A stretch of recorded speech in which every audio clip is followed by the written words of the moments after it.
Hey, this is Max. Welcome back to another CSR2 video. So I'm here at race 65 of the Classic at Heart. I just finished some of the speed traps, and I am now moving forward towards obtaining the prize car. Majority of this will involve relays and straight up races. You have your speed trap on 72, 76, and 79. So let's go ahead and see which cars get which one. These are going to be slightly escalated challenges.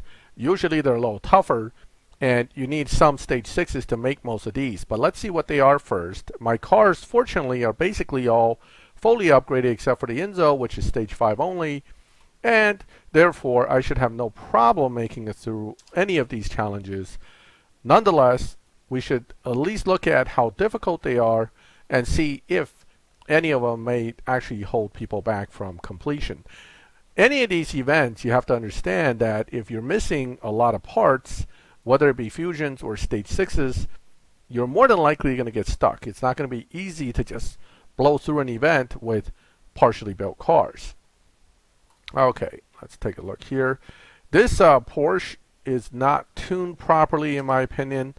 I probably should pull the final drive back a little bit, but regardless, it seems quick enough now to at least get the job done for the most part.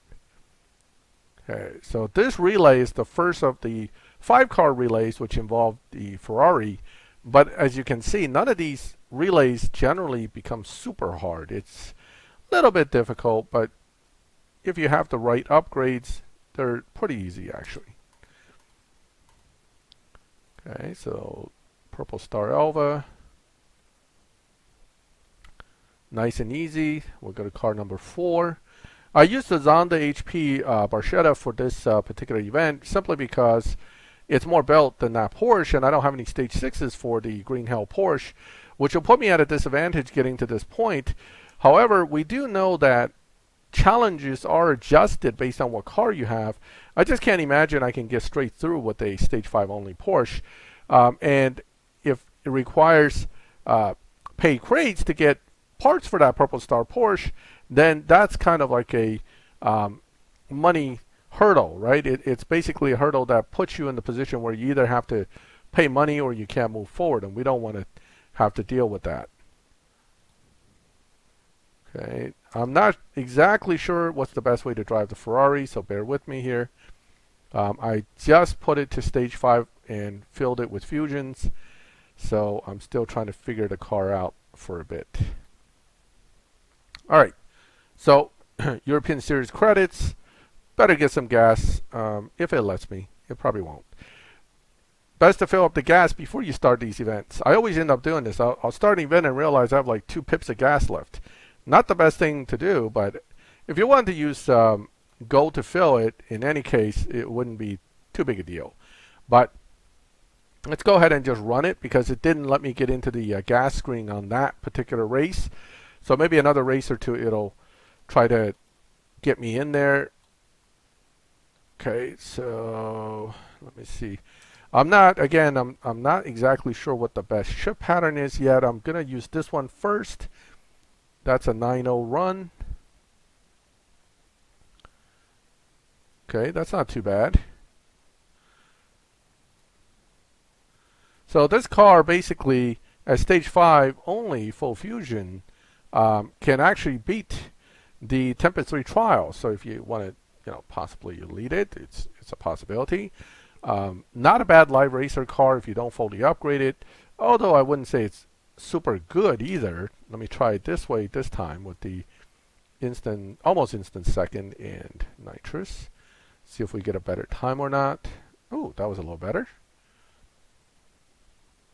Probably still 9.0 something, but slightly better. Okay. So instant second and nitrous is a thought too. Let's keep trying. So again, shift pattern makes a big difference in how well the car will run for you in the long run. At some point, you may want to look up some YouTube videos on shift patterns. They're made by quite a few players who are good at making world record tunes. They usually give you a world record tunes shift pattern. Doesn't always work for stage 5 only, but it certainly is a reference that you can use to try to get the hang of it. my feeling is I'm going to have to let the first gear run a little bit more before I throw it into second and try to use nitrous. So let's see if we can't let it hit maybe 30 miles an hour. Again, I haven't looked up any world record setups for this, so I'm not 100% sure if my shift pattern is the best. So don't necessarily follow my shift pattern.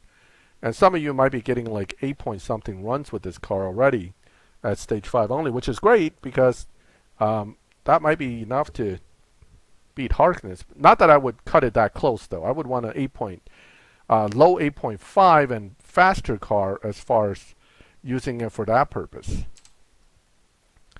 Alright, I forgot to hit nitrous in second, so I basically skipped the third and did it and see if it does anything. It's not bad. Oh, 9.005. That's so far the best run I've gotten out of this car. So that there's hope. There's hope. Let's keep trying here. Maybe short shift first and second, and then nitrous third. See if that'll help. You get plenty of practice in these last 15 races or so.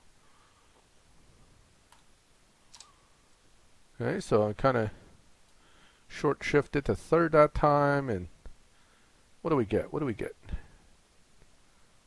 I'm trying to get to the 8.9s with it. Probably, yep, 8.997, so that seemed to have worked better. Again, stage 5 only, stage 6 fully max, they won't shift the same, so you're gonna have to play around a little bit to figure out what is best for the car. Alright, race 71 is red. That usually means it's a very challenging race. Whether it's at a speed trap or is it just a challenging race, we'll find out. Oh, it's a challenging race. Now, interestingly, this car beats Dyno by almost half a second, right? So when it shows extreme, it doesn't necessarily mean you're dead in the water. I mean, this is simply because the car isn't necessarily going to dyno fast enough to accomplish the challenge, but it does. It's still a pretty tough challenge. 11.4, you need a pretty well upgraded car to run 11.4. Remember, a lot of guys with fully max cars was actually running a down tune in Showdown, which was running something like 11.7s on a 12 or 13, almost 12.8, 13 second dyno. But again, this car can beat dyno, and once it's upgraded enough, can be, I think it's low 11 or high 10s. I mean, it's pretty good. All right, 303. Now that's a pretty tough speed trap for this car. The Elva's gonna struggle a little bit here. Mine is very well upgraded, so it shouldn't have an issue. But you still, ooh, that's kind of pretty close, even with basically a maxed car. Oh wait, I didn't put all the stage 6s in. All right, so that was 703. So it's probably running one of the top stage 707. No, I got to be running at least 2-3 stage 6s on that. I didn't put it to fully maxed, but I'm probably running the top stage 6s on that car. So that was not difficult for that with those stage 6s, but I can bet you it wouldn't be easy if you didn't have it upgraded enough. Okay, here we go. Let's see. Elva is not fully upgraded. That is basically fully upgraded for the Zonda, and stage 5 only for the Ferrari. But again, when it's showing you pretty easy from the get-go, you're not going to have a problem. Okay, these relays are not that hard, especially because the Elva is very quick in the quarter mile, which is what these are. Now remember, if you're cutting it very close on these kind of races in the relays, retune your T5 for quarter mile, watch the quarter mile time, and adjust your tuning for that. May be able to get you by if you're cutting it very close. I'm not saying that's definitely going to help, but it should. But with enough upgrades, it's not even a big deal. It's just going to blow right through it. Here we go.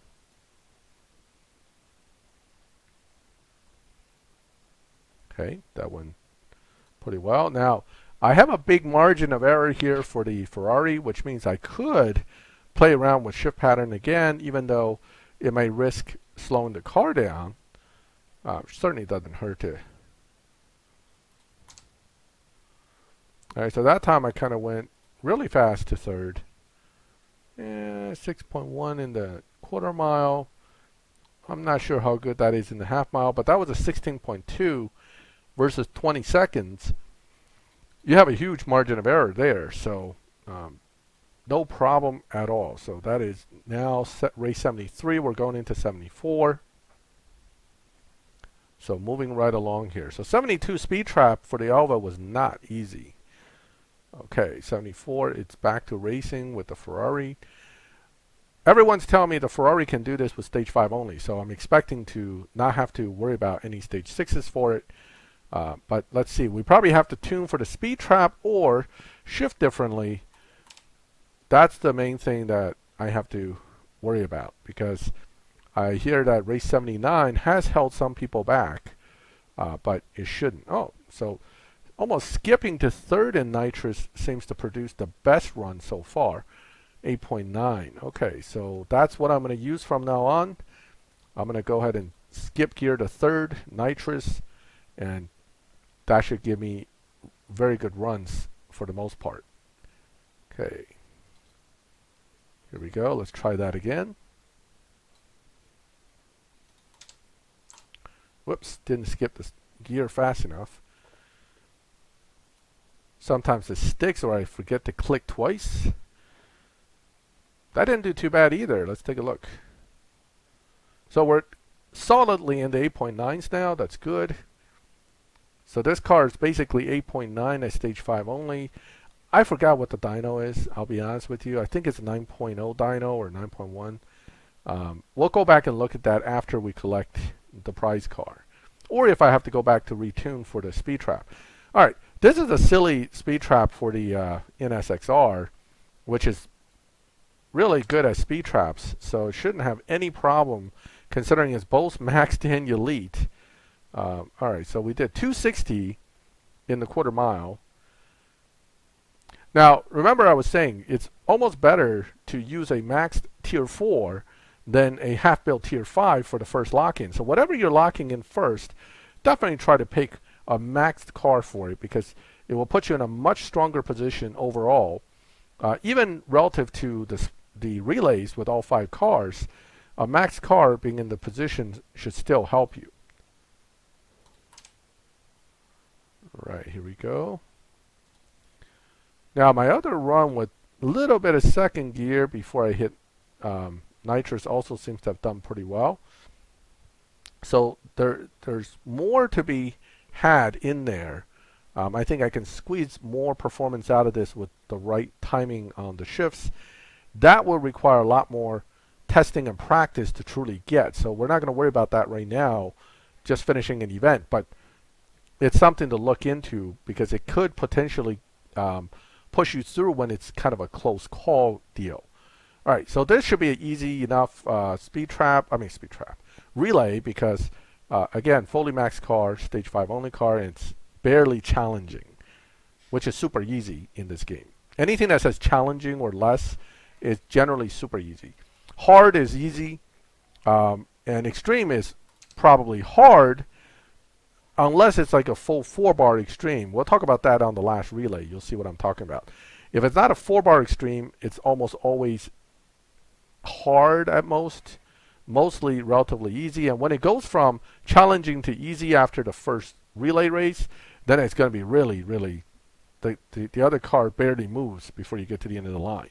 So it's going to be super easy. Okay, here we go.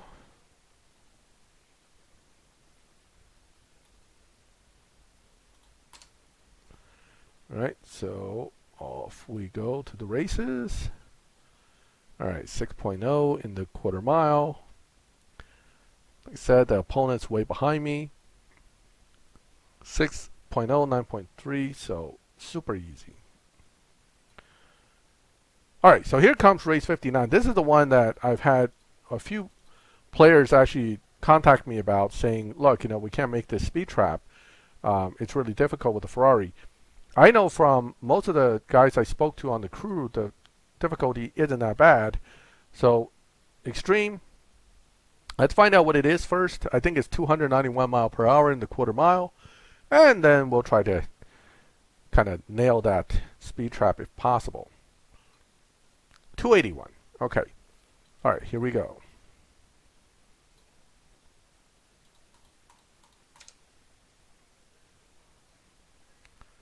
Okay, 286, done.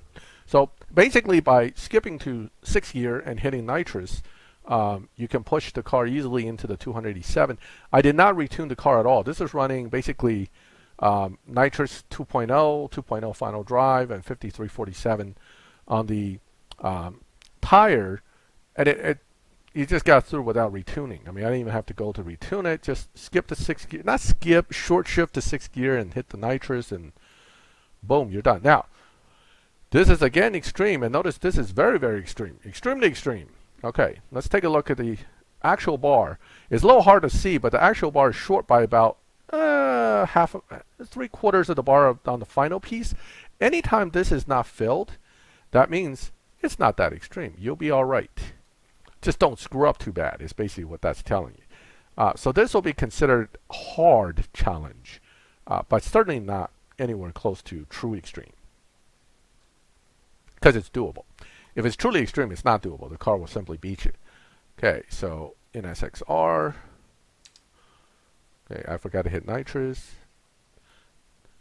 Now again, if you have like a T3 car to start, it doesn't mean you're going to get the same exact 5 cars here. You might, but usually it's tweaked enough to compensate for the fact that you have a T3 car.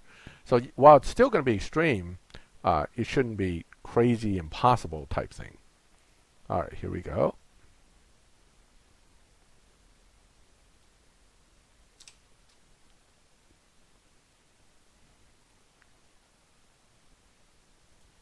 Yep, see how far ahead I am on that now? Once you're that far ahead on that race, you're getting a nice gap here, and notice it just went from extreme to hard. Hard means easy, so at this point I'm not concerned about anything. I mean, I wasn't too concerned coming into this, but you know, this basically tells me I'm right and there's nothing to worry about. Okay. The Alva has the good advantage of being a really quick quarter-mile car, so it can only help you make things even easier as you run it. And now I have a basically maxed Zonda HP, so that's not going to be a problem either. I have to go back and look at some of these shift patterns, though. It's I've been driving so many different cars. It's kind of hard to keep track of which way to shift which car to get the best time, but it's irrelevant for the purpose of this particular challenge. I'm not going to have any problems. Okay, here we go. Ferrari, and then we're done. We collect the CLK GTR. I'm going to give you a quick review on that from my perspective, and then we can go from there. All right, here we go.